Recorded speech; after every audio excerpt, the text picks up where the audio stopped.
بسم اللہ الرحمن الرحیم۔ امید کرتے ہیں جی آپ تمام لوگ خیریت سے ہوں گے۔ تو چلیے سورۃ یوسف جو ہے اس کی مشق کو دیکھتے ہیں۔ تو پہلا سوال ہے ہمارے پاس، درست جواب کی نشاندہی کریں۔ تو اس میں پہلا جو ہے وہ ایم سی کیوز ہے ہمارے پاس۔ یہود نے بنی اسرائیل کے بارے میں سوال کیا تھا، دال جواب درست ہے مشرکین کے ذریعے۔ دوسرا ایم سی کیوز ہے، قرآن مجید میں سب سے احسن قصہ قرار دیا گیا ہے، تو جیم جواب درست ہے حضرت یوسف علیہ السلام کا واقعہ۔ نیکی کرنا ممکن نہیں اللہ تعالیٰ کی توفیق کے بغیر، جیم جواب درست ہے۔ چوتھا ایم سی کیوز دیکھتے ہیں جی۔ چوتھا ایم سی کیوز ہے، برا سلوک کرنے والوں کے ساتھ ہمارا رد عمل ہونا چاہیے، تو دال جواب درست ہے معاف کر دینا چاہیے۔ پانچواں سوال ہے، حضرت محمد رسول اللہ خاتم النبیین صلی اللہ علیہ وسلم کو حضرت یوسف علیہ السلام کے حالات معلوم ہوئے، الف جواب درست ہے وحی کے ذریعے۔ نیکسٹ دیکھتے ہیں جی، ہمارے پاس مختصر سوالات ہیں، تو مختصر سوالات کے جواب دیجئے۔ پہلا سوال ہے ہمارے پاس، سورۃ یوسف کو یہ نام کیوں دیا گیا ہے؟ تو اس کا جواب ہے جی، سورۃ یوسف قرآن مجید کی نہایت دلچسپ سورت ہے۔ اس سورت میں حضرت یوسف علیہ السلام کا واقعہ بڑی وضاحت سے بیان فرمایا گیا ہے۔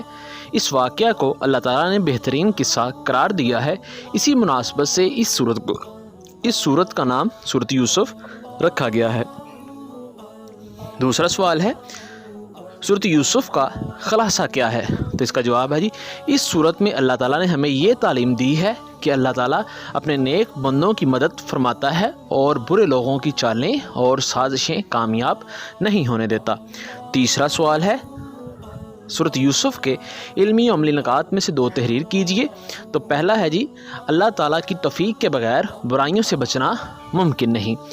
دوسرا ہے جی، ہمیں اپنے والدین کی عزت اور احترام کرنا چاہیے، جو انبیاء کرام علیہ السلام کا مبارک طریقہ ہے۔ چوتھا سوال ہے، سورۃ یوسف سے حسد کے بارے میں کیا رہنمائی ملتی ہے؟ تو جواب ہے، سورۃ یوسف میں بتایا گیا ہے کہ حسد ایک ایسی برائی ہے جو انسان کو بڑے بڑے گناہوں کی طرف لے جاتی ہے۔ پانچواں اور آخری شارٹ کویسچن ہے، ہمیں اپنی تدبیر کے ساتھ ساتھ کس چیز پر بھروسہ رکھنا چاہیے؟ تو جواب ہے، ہمیں اپنی تدبیر کے بعد اللہ تعالیٰ کی قدرت پر بھروسہ رکھنا چاہیے۔ تیسرا سوال ہے جی، درج ذیل قرآنی الفاظ کا ترجمہ لکھیں۔ تو یہ الفاظ معنی جو ہیں یہ تمام کے تمام ہم نے بیان کیے ہوئے ہیں، جس کا لنک جو ہے وہ نیچے ڈسکرپشن کے اندر دیا گیا ہے۔ اس کے بعد یہ درج ذیل آیات کا با محاورہ ترجمہ کریں۔ تو یہ پہلی سورۃ یوسف کی 6 آیات ہیں، جن کی ہم نے مکمل ویڈیو جو ہے وہ 6 کی 6 آیات کی ورڈ بائی ورڈ ترجمہ جو ہے وہ اپلوڈ کیا ہے، جن کا لنک ڈسکرپشن میں دے دیا گیا ہے۔ تیسرا لانگ سوال ہے جی ہمارے پاس، سورۃ یوسف پر تعارف اور مضامین کی روشنی میں تفصیلی نوٹ لکھیں۔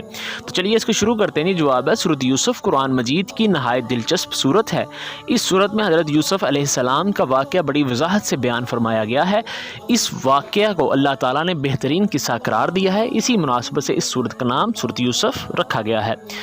دوسرا پیرا ہے جی، یہود نے مشرکین مکہ کے ذریعے حضرت محمد رسول اللہ خاتم النبیین صلی اللہ علیہ وسلم سے یہ سوال پوچھا تھا کہ بنی اسرائیل کنعان سے مصر کیسے پہنچے؟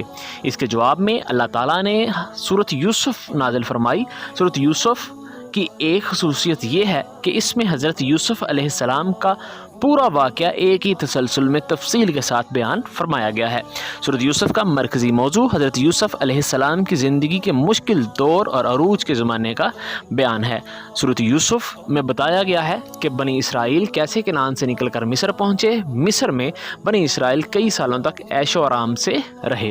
اللہ تعالیٰ نے حضرت یوسف علیہ السلام کی زندگی کو اتنی تفصیل کے ساتھ بیان فرما کر کافروں پر ایک حجت قائم فرما دی، جو حضرت محمد رسول اللہ خاتم النبیین صلی اللہ علیہ وسلم کی نبوت کا انکار کرتے تھے۔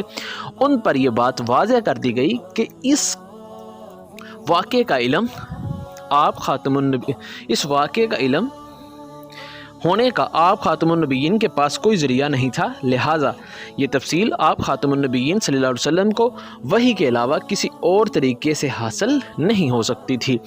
اس صورت میں اللہ تعالیٰ نے ہمیں یہ تعلیم دی ہے کہ اللہ تعالیٰ اپنے نیک بندوں کی مدد فرماتا ہے اور برے لوگوں کی چالیں اور سازشیں کامیاب نہیں ہونے دیتا۔ حضرت یوسف علیہ السلام کے واقعے میں زندگی کے بہت سے گوشوں مثلاً ایمانیات، ذکر، صبر، شکر، حیا، اخلاص، حسن سلوک، ہمدردی، درگزر، گھریلو زندگی، تجارت اور حکومت وغیرہ تک کے بارے میں رہنمائی عطا فرمائی گئی ہے۔ تو یہاں ہمارے پاس جو سبق ہے وہ مکمل ہوا۔ امید ہے جی آپ کو اس کی سمجھ آئی ہوگی۔